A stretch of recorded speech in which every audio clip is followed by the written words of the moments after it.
بسم اللہ الرحمن الرحیم۔ جناب ہم موجود ہیں اسی سڑک کے اوپر بیگا دا چک لشکری، جو کہ کافی دنوں سے آپ کے مشاہدے میں آ رہی ہے۔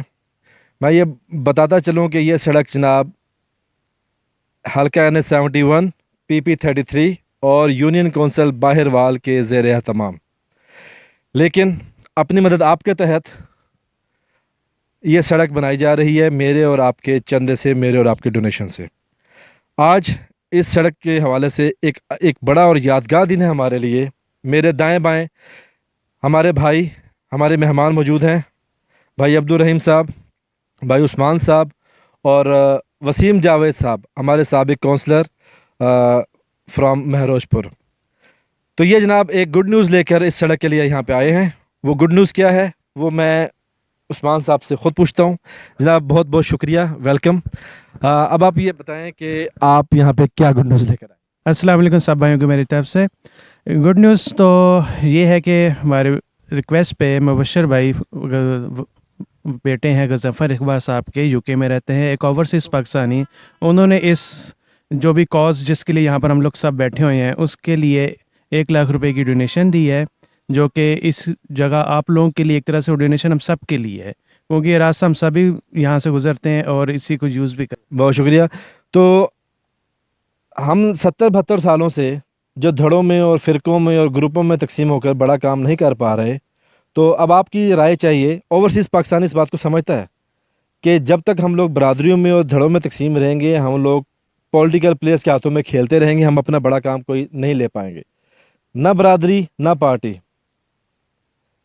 میرا گاؤں میری ذمہ داری، سوچ بدلو اپنی حالت بدلو، یہ ہے وہ نیریٹیو، یہ ہے وہ کنجی جو بڑے بڑے دہائیوں سے بند رکے کاموں کو کھولنے کا پاسورڈ ہے۔ اس حوالے سے لوگوں کو آپ کیا میسیج دیں؟ میسیج تو تقریباً وہی ہے جو کہ ابھی ثاقب بھائی نے دی ہے۔ آپ اپنے آپ کو بدلیں، بدلنے کے لیے گھروں سے نکلیں، اپنی سوچ بدلیں، اپنے حالات کو جو نئے انداز میں ڈھالیں۔ کب تک ہم لوگ اپنے خیالات کو اس انداز میں کریں گے کہ گورنمنٹ کو دیکھیں، آگے پیچھے دیکھیں؟ ظاہر ہے ادھر ہمارا راستہ ہے، ہم نے گزرنا ہے۔ کئی لوگ یہاں سے صبح شام گزرتے ہیں، تکلیف برداشت کرتے ہیں، تو کیوں نہ تھوڑی سی یہ بھی تکلیف، مالی بھی تکلیف برداشت کر کے ہم لوگ اگلی تکلیف سے بچیں۔ بہت شکریہ۔ یہ ہے جناب میسج کہ کب تک ہم لوگ حکومتی فنڈ کے انتظار میں اور ووٹوں کے لارے کے اوپر آ کر اپنی زندگیوں کے 5-5 سال، 10-10 سال، 20-20 سال ایک ضلالت کی زندگی کی نظر کرتے رہیں گے؟ تو جناب یہ بہت بڑی مثال ہے کہ دیار غیر میں رہتا ہوا بندہ اگر اس یہاں کا درد فیل کر رہا ہے اور یہاں پہ 1 لاکھ روپیہ دے رہا ہے، تو جن لوگوں کے یہ استعمال میں یہ سڑک ہر روز رہنی ہے، ان کے اوپر اس سڑک میں ڈونیٹ کرنا اور حصہ ڈالنا واجب ہی نہیں، فرض بھی ہے۔ یہ مثال آپ کے سامنے ہے۔ آج سے 1 مہینہ پہلے تک نام و نشان بھی نہیں تھا، آج یہ خواب مکمل ہوتا ہوا نظر آ رہا ہے۔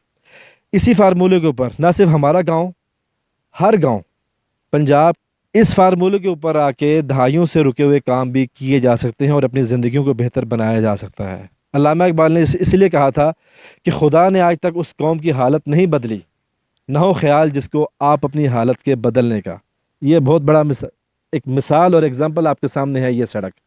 انشاءاللہ آئندہ چند دنوں تک آپ کو ایک آئیڈیل وڈتھ کے ساتھ ایک آئیڈیل سڑک آپ کو نظر آئے گی، اور آپ تمام افراد کا جو اس کو سپورٹ کر رہے ہیں فائنینشلی، سب کا بہت بہت شکریہ۔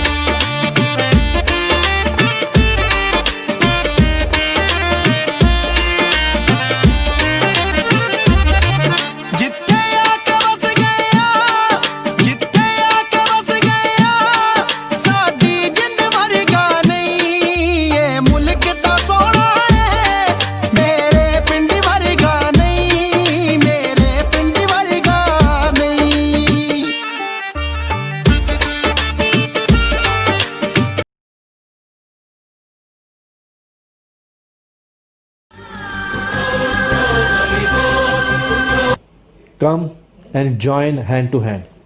اب ہم نے یہ سڑک کمپلیٹ کر کے دکھانی ہے، اور MNA MP اور بلدیاتی چیئرمینوں کی منتوں کے بغیر کر کے دکھانی ہے۔ اہل بیگا، ناؤ اٹس یور ٹائم۔ اب تک کے تمام MNAs، MPAs اور بلدیاتی چیئرمین صاحب، سوری ٹو سے We are not satisfied by your performance and your services are no more required. اگر اس گاؤں کے لوگوں میں ظرف ہوا، خودداری ہوئی اور اپنے آبائی علاقے سے یہ لوگ مخلص ہوئے تو یہ سڑک آپ کو بنا کر دکھائیں گے. بیگا تا لشکری پروجیکٹ ایک نہایت ہی خوش آئند اور انقلابی قدم ہے. اس پروجیکٹ کے روح رواں ثاقب شبیر، ندیم منظور اور حبیب ارشد مبارکباد کے مستحق ہیں کہ جنہوں نے باوجود مسائل اور رکاوٹوں کے اس نیک کام کو انجام دینے کا بیڑا اٹھایا. ہماری دعائیں ہیں کہ اللہ انہیں اس میں کامیاب کرے. اس سلسلے میں مزید یہ کہنا چاہوں گی کہ ہمارے نبی صلی اللہ علیہ وسلم کا فرمان ہے کہ تم میں سے بہترین لوگ وہ ہیں جو دوسروں کو سب سے زیادہ نفع پہنچائیں. تو آئیے سب مل کر آپس کے اختلافات بھلا کر، برادریوں اور فرقوں کے چکروں کو چھوڑ کر، یکجان ہو کر، متحد ہو کر اس نیک کام میں اپنا حصہ ڈالیں، کیونکہ یہ ہم سب کے لیے صدقہ جاریہ بھی ہے. اس میں نہ صرف ہماری دنیا کی بھلائی ہے بلکہ آخرت میں بھی انشاءاللہ یہ ہمارے لیے ثواب کا باعث بنے گا. ہم نے کچھ اپنے قریبی عزیزوں اور رشتہ داروں کے ساتھ مل کر 1.5 لاکھ کا عطیہ اس نیک کام کے لیے دیا ہے، اور آپ سب سے بھی التماس ہے اور گزارش ہے کہ آگے بڑھیں اور اپنی استطاعت کے مطابق اس میں اپنا حصہ ڈالیں. اللہ آپ سب کا حامی و ناصر ہو. شکریہ.